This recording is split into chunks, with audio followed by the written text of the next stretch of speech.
Hammaga salom do'stlar. Qisqasi YouTube kanalimizdan shu postga o'tib o'z fikrlaringizni bildirib qo'yishlaringizni iltimos qilib so'rab qolaman. Fikrlaringiz albatta muhim.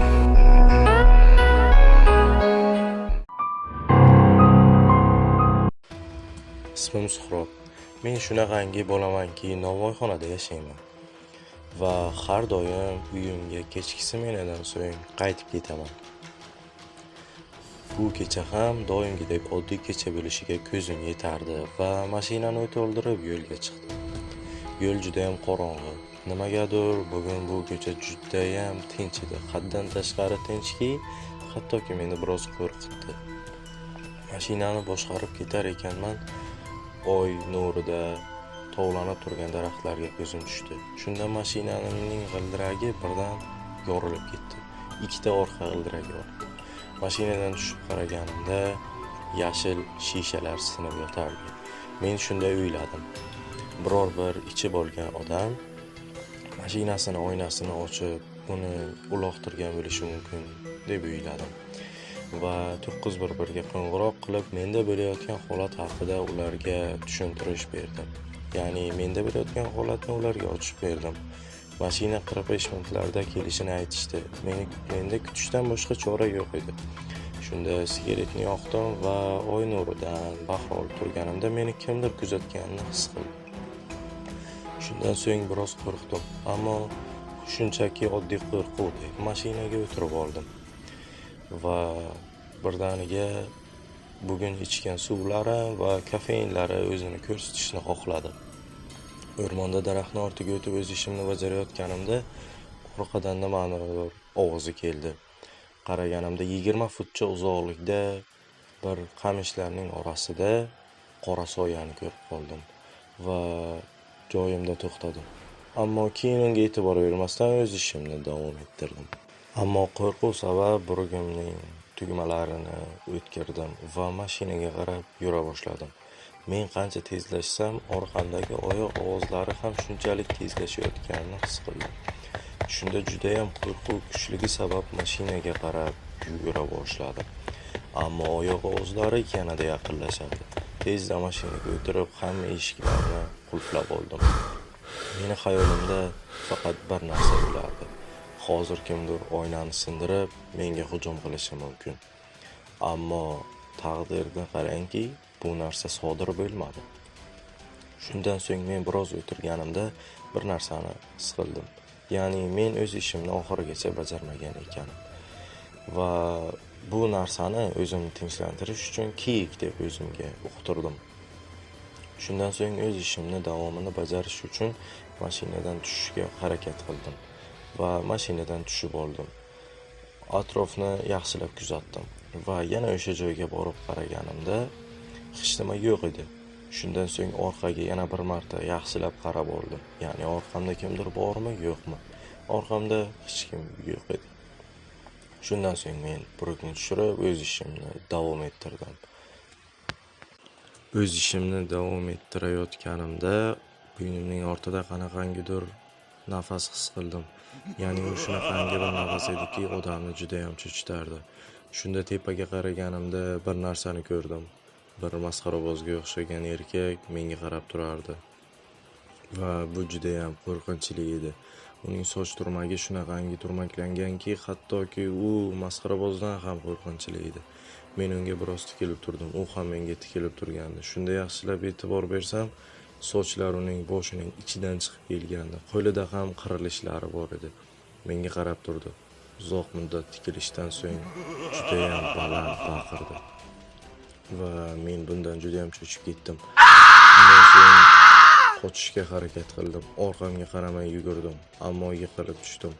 Shundan so'ng boshim bir toshga urildi va menimcha qonadi. Men nima bo'lsa bo'lar deb mashinaga qarab yugurdim va juda ham tez yugurganimdan oyog'im tagida nimadir bosib oldim. Mashinaga o'tirdim. Peshonamdan qon oqib kiyimimga tushgandi. Eshikni yopib qulflab oldim va shunda ro'molcha topib uni peshonamga bosdim. Unga qaraganimda u daraxtdan pastga qarab tushib kelayotgandi va men unga yaxshilab qarab turdim. Shundan so'ng u daraxtdan tushib bo'lgach menga qarab turdi. Men 911 ga telefon qilmoqchi bo'lib harakat qilib turganimda telefon qila olmadim, chunki barmoqlarim qo'rquvdan juda ham qaltirardi. Shundan so'ng u menga qarab turardi va nimadir sodir bo'lishini kutib turgandek.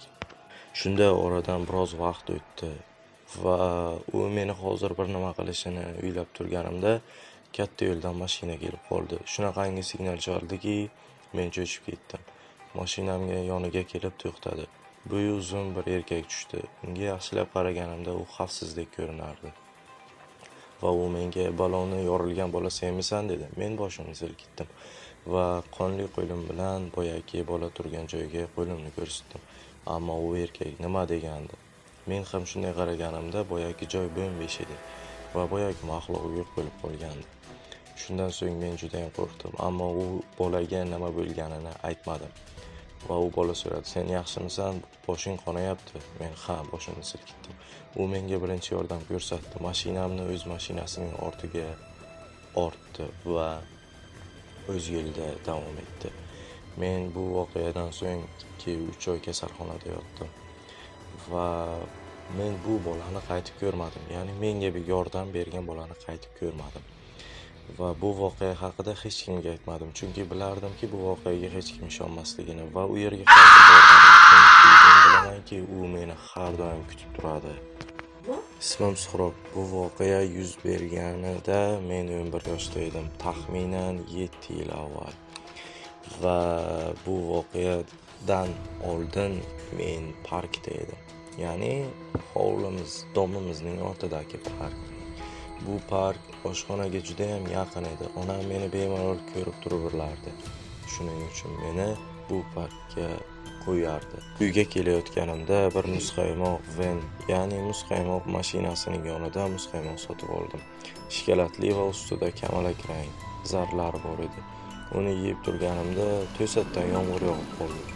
Men tezda panaga qarab yugurdim va panaga yetib borganimda muzqaymog'im erib ketayotganini tomosha qilib turardim. Nimagadir u tezda erib ketdi. Shundan so'ng meni ko'zim bir ayolga tushdi. U ayol yo'lning chetida turgandi. Juda ham g'alati. Shunaqangi yomg'ir yog'ib yotganiga qaramasdan u joyidan siljimasdi. Ya'ni o'zini quritishga harakat qilmasdi. Men unga yaxshiroq, ya'ni yaqinroqdan borib qaraganimda sochlari ho'l, kiyimlari esa tanasiga yopishgan, g'alati tarzda yopishib qolgandi. Men juda ham qo'rqdim va unga yaxshiroq qarashga harakat qilib ko'zimni bir marta pirpiratganimda uning ko'zlari juda ham katta ochilgan va juda ham katta jilmayish bilan menga qarab turardi. Men o'zimda seskanishni his qildim. Nima qilishni bilmasdan unga tikilib turaverdim. Bu narsa xatoligini bilib, muzqaymog'imga diqqatimni qaratishga harakat qildim. Men bu shunchaki biror bir ayol deb o'yladim va buni hech qanaqasiga jiddiy qabul qilmadim. Muzqaymog'imga qarab turishda davom etardim, ammo u birdaniga g'oyib bo'lib qoldi. Men uni qayerdan izlashni bilmadim. Ko'zim u yoqdan bu yoqqa qarardi va shundan so'ng uni bir daraxtning ortida ko'rdim. Tanasi yo'q, ammo boshini ko'rdim. Shundan so'ng u menga biroz tikilib turdi va boshqa daraxtning ortida paydo bo'ldi. U har doim har xil daraxtning ortida paydo bo'lardi. Xuddi u men bilan berkinmachoq o'ynayotgandek o'zimni his qilardim. U borgan sari menga yaqinlashib kelardi. Shundan so'ng u mendan bitta oldingi daraxtning ortidan ko'rinish berdi. Men tanam qaltirardi. Nima qilishni bilmay qoldim. Juda ham qo'rqardim. U menga kuldi va gapira boshladi. U menga fokus ko'rishni istaysanmi deb juda ham yomon ohangda gapirib meni qo'rqitdi. Men baqirib unga muzqaymog'imni otdim va yugurib ketdim. Yo'l shunaqangi sirpanchiq ediki, men har bir ko'lmakka sirpanib ketardim. Kiyimlarim har doimgidan ko'ra og'irroq edi. Xuddi kimdir ularni tortib turgandek. Nihoyat men borib to'xtadim. Chunki to'xtaganimning sababi menga nafas yetishmasdi. To'xtab chuqur-chuqur nafas olardim. Shunda ortimga qaraganimda uni uzoqdan ko'rdim. U baqirardi. Hali ham shunaqangi fokus ko'rishni xohlaysanmi? Men yo'q, meni tinch qo'y derdim. Ammo unga buni foydasi yo'q edi va menga shunaqangi deb baqira boshlardi. Men juda ham qo'rqib orqaga biroz siljidim. Shundan so'ng unga yaqinroq qaraganimda u qo'lini og'ziga etdi va og'zini ocha boshladi. shunaqangi katta ochardiki, og'zi quloqlari bilan birga ochilib ketayotgandi. Qon shunaqangi sachrardi, yomg'ir bilan birga qo'shilib kiyimiga tegib pastga tushayotgandi. Men juda ham qo'rqardim, ammo unga qarab turishdan boshqa ilojim yo'q edi. Na yugura olardim, na qocha olardim. U shunaqangi tarzda kulib menga yaqinlasha boshladi. Men ko'zlarimni yumib olgandim va shunda hamma narsa qorong'ulashib ketdi. Men hushimdan ketgan ekanim. Meni o'rta yoshlardagi bir erkak topib oldi va menga aytdi: "Hoy bola, yaxshimisan? Tur." Va men joyimdan turdim. Atrofni kuzatdim. Hamma narsa oddiy edi. Yomg'ir to'xtagandi. Qancha yoqqanini men bilmayman. Ammo hozir yomg'ir yo'q. Hamma joy osoyishta. Men undan so'radim: "Nima bo'ldi?" U menga aytdi: "Men sendan buni so'rashim kerak." Shundan so'ng u meni onamga telefon qildi va onam meni kutib oldi. Ko'zlarida yosh edi, chunki men juda ham kech qolib ketgandim. Taxminan 12 soatlarcha. U meni uyga olib kirib, issiq ko'rpani ostiga qoldirdi. Men juda ham qo'rqardim. U boyagi ayolning kulishi, baqirishi va ko'rinishi ko'zimning oldidan umuman ketmasdi. Shundan so'ng onam meni shifoxonaga eltdi. Shifokorlar bu shunchaki oddiy boshda bo'ladigan virus. Hech qanaqa ta'sir ko'rsatmaydi. Vaqt kerak, yaxshi bo'lib ketadi deyishdi. Va menda bu qo'rquv biroz yo'qoldi. Ammo men nima voqea sodir bo'lganini, nimalarni ko'rganimni hech kimga va hech qachon aytmadim. Chunki men 11 yoshda edim. Hech kim menga ishonmasligi tabiiy edi va hamma buni o'ylab topganimga ishonardi. Hozir 21 yoshdaman. Ammo haligacha ko'chaga chiqishga qo'rqaman. Ayniqsa tunda va juda ham qattiq yomg'ir yoqqanida. Men yomg'ir yog'ishi bilan derazadan qarayman va uni har doim ko'raman. Men o'shanda nima bo'lganini o'ylashdan ham qo'rqaman. Agarda men unga uzoq tikilib turganimda, u menga tobora yaqinlashardi va mening yonimga oxiri paydo bo'lganida mendan so'rardi: "Fokus ko'rishni xohlaysanmi?" Va undan keyin nima bo'lishini men bilmayman. Shunchaki meni juda ham ko'p qo'rquv o'z ichiga olardi va shunda bir narsani angladimki, yomg'irda hech qachon ko'chaga chiqish kerak emas.